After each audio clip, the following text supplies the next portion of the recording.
Okay. Dolly went. Okay. Okay.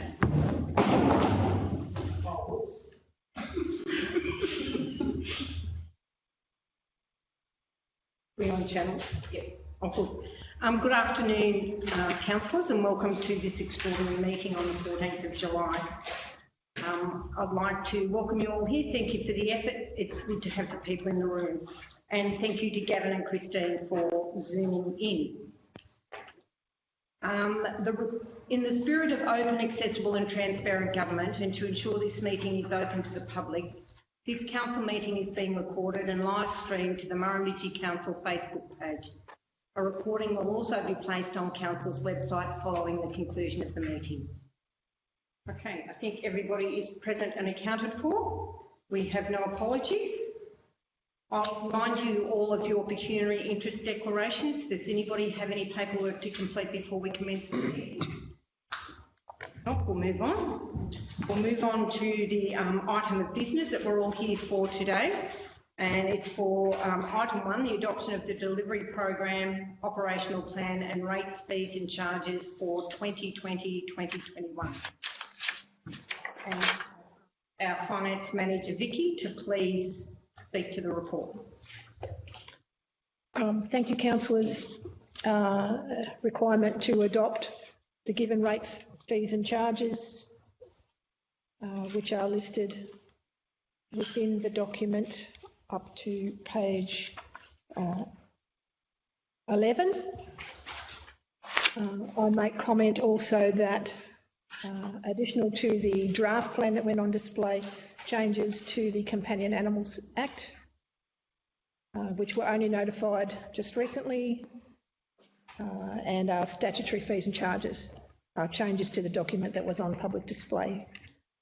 Those items are listed on page 12 of the report, including a new annual permit for non-dissexed cats and restricted and dangerous dogs that comes into effect from the 1st of July 2020. Have workshopped and we have had a meeting with the draft at the time of writing the report, and since have had no submissions from the public. The document as it stood. Prior to our workshop, there was some submissions regarding the rating and in effect with the revaluation. Council staff have obviously done a lot of work to reassess that to take into account our limitations of percentage increase. Take any questions, I guess, from here. Well, before we open it to the floor, would somebody like to move Councillor Black, seconded Councillor Smith? We'll open it to the floor for any questions for Vicky, please. Yeah, Vicky, on page 16.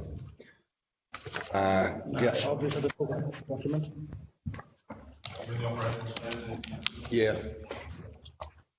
16. You go to page 16.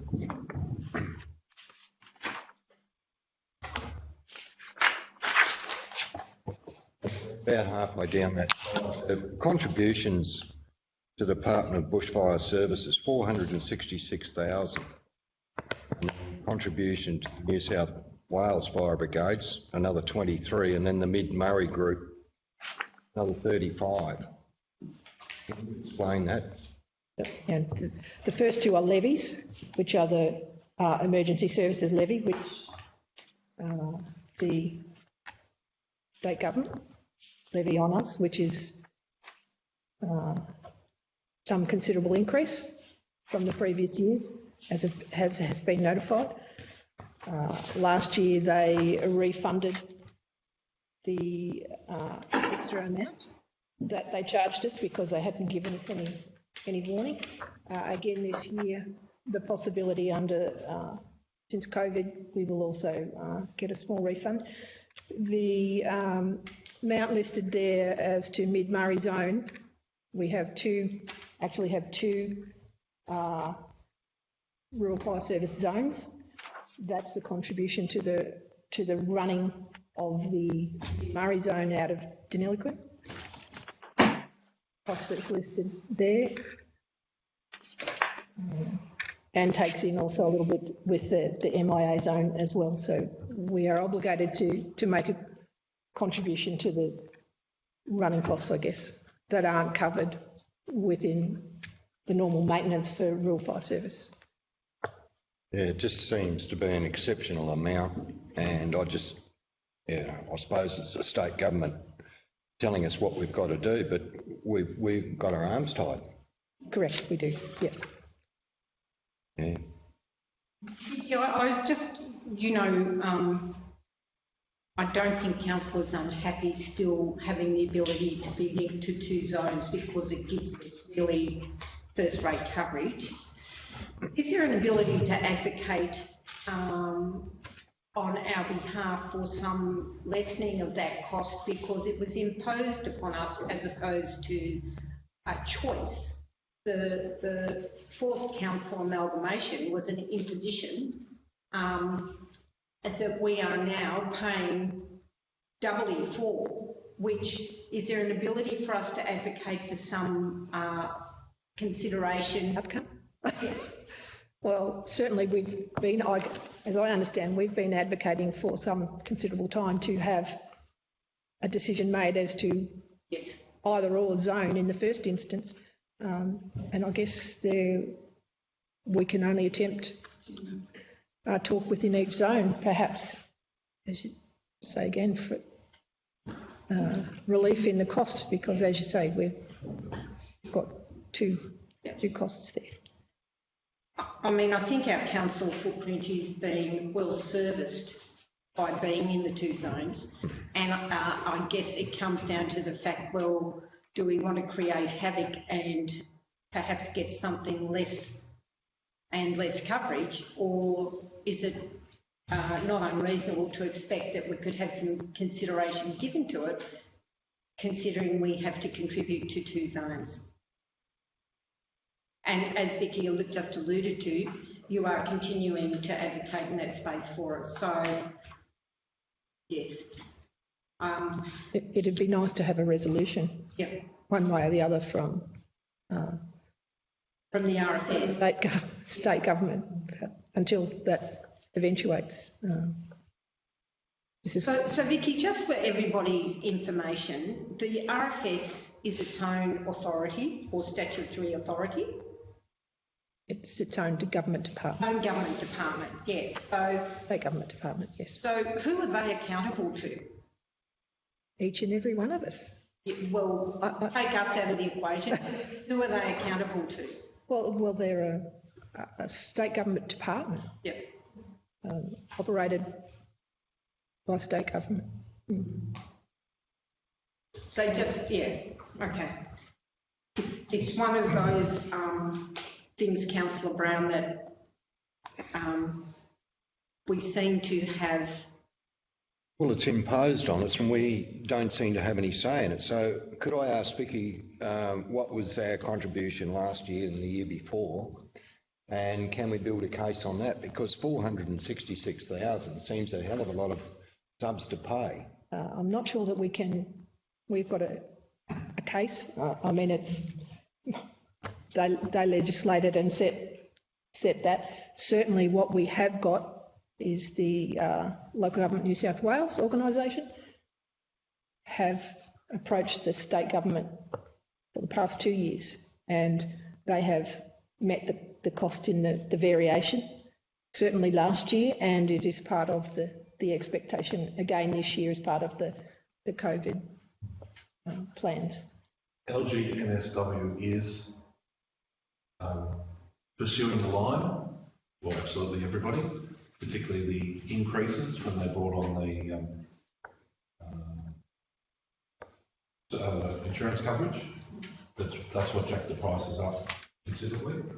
They have to fund all those claims. So the LGNSW is trying to get a better deal than what we're currently sitting at in our percentage of what local government pays and what the state government pays. It is the agency, it's referred to as an agency, and it is led by a commissioner who is Rob Rogers. Reports to And reports to the state government. Police and Emergency Police and Emergency Services Minister, which is David Elliott. Yes. We just seem to be on the end of the line. We've just got to, That amount of money, I agree with you. Yeah. you know, supporting the local groups is, you know, that's in our interest, but this is just But it is a levy on the ratepayer, correct? But it can't be separately identified, and that's one thing that's been asked. Yeah. Right, so we have got a 2.6, you jump in if I'm saying it wrong, Vicky, but we've got 2.6% increase with increased rates. But we've got wages that'll go up more than that, we've got rates, and this amount certainly is a lot more than what we could cover on rates. So that was one question was, has always been asked, can we separately identify this on the rates so that everybody sees that this is a levy? That emergency services levy or fire and emergency services levy that we had gone through 2 years ago, preparation for, that was the anticipation that it would happen, become a part of the rates, go back to the state government, but that fell over when it became too hard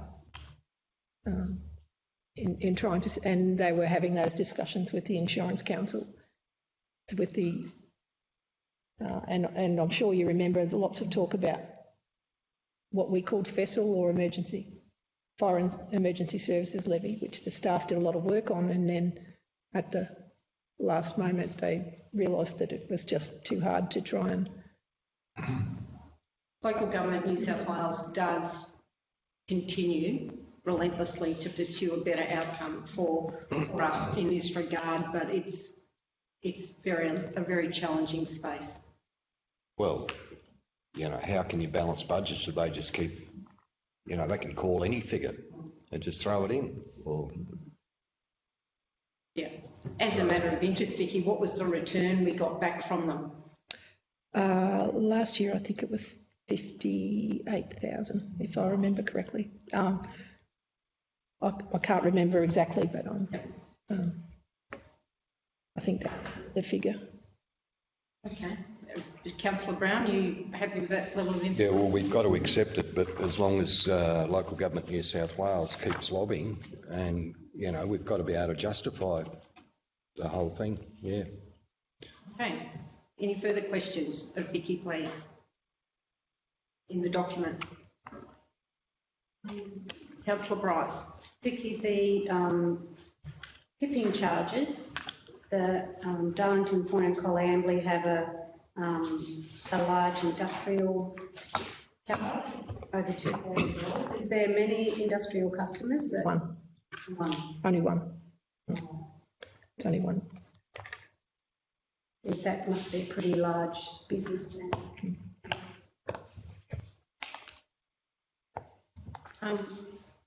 Vicky, I noticed that there's a town improvement charge for Coleambally and Darlington Point. Murrumbidgee doesn't have that? No, they don't. This is a carryover from the previous, still the last year of the... Move forward with that, or are we going to make that across the board? Discussion when we start the harmonisation process, which should be happening quite soon. Councillor Gilbert or Councillor Churgwin, do you have any questions? No, all good. Okay. Oh, good. Councillor Brown. Yeah, I've got just one other, I know it's in our budget, page 24 of the operation plan. And if we go to the top and about the community services budget here, and it looks like we're adopting what we had last year, and we all agreed that wasn't satisfactory and we've got to make a change. So what are we doing, John? We're just going with this and we'll try and come up with a solution in this budget period for the following budget.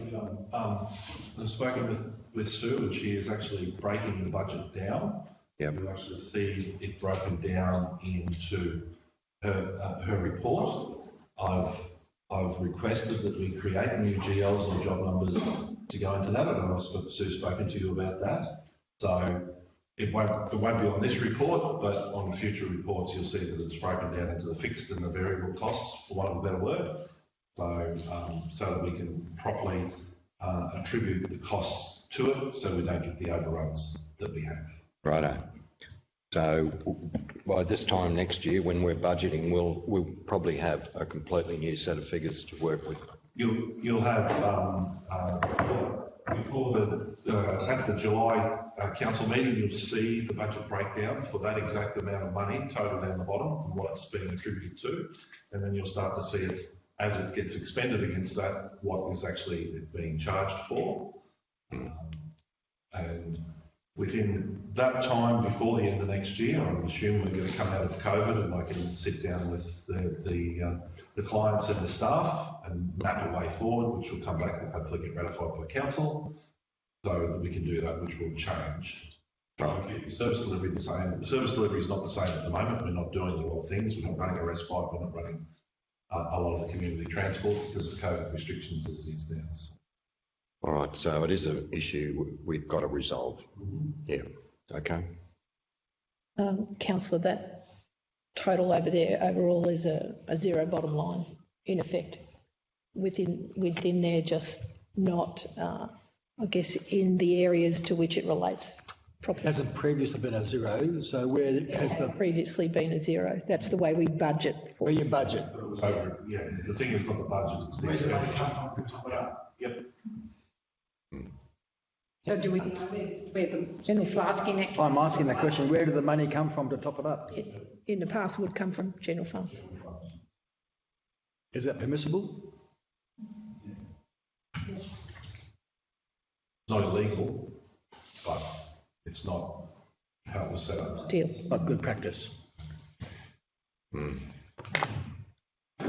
Okay, More transparent. please.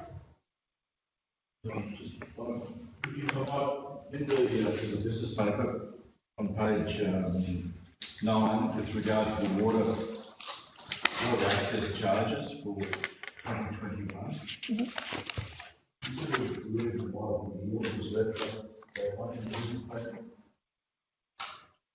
I know it's in the attachment, all the other one for the sewage and everything else. It's all there. Water charges we don't. No, I haven't had those. Sorry. I haven't shown that in there in the past either. We've just shown the difference between the varying towns, I guess, in that access charge.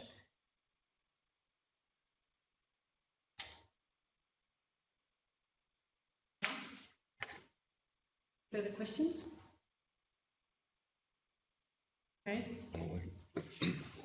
If not, then we'll move to the recommendation. In accordance with clause 211 bracket of 2 of the Local Government General Regulation 2005, Council adopted 2020-2021 operational plan and 2020-2024 delivery program and approved expenditure therein. In accordance with clause 211 bracket 2 of the Local Government General Regulation 2005, Council vote funds to meet the expenditure in the adopted operational plan 2020 to 2021. C, Council adopt the schedule of fees and charges as exhibited for the financial year ending 30th of June 2021 in accordance with section 535 of the Local Government Act 1993, with changes noted within the report. And D, Council, in accordance with sections 494, 508 and 534 of the Local Government Act 1993 and using land values with the base date of 1 July 2019, pursuant to section 535 of the Local Government Act 1993, make the following ordinary rates for the rating year, make the attached ordinary rates for the rating year 1 July 2020 to 30 June 2021 as detailed in the operational plan 2020 to 2021 and schedule of fees and charges 2020 to 2021. I'll put the recommendations. Those in favour, please say aye. Raise your hand. Those against? Carried. That is the only item of business we needed to deal with, everybody. So I will ask Julie to please cease recording. See you, Pauline. Bye. Pauline.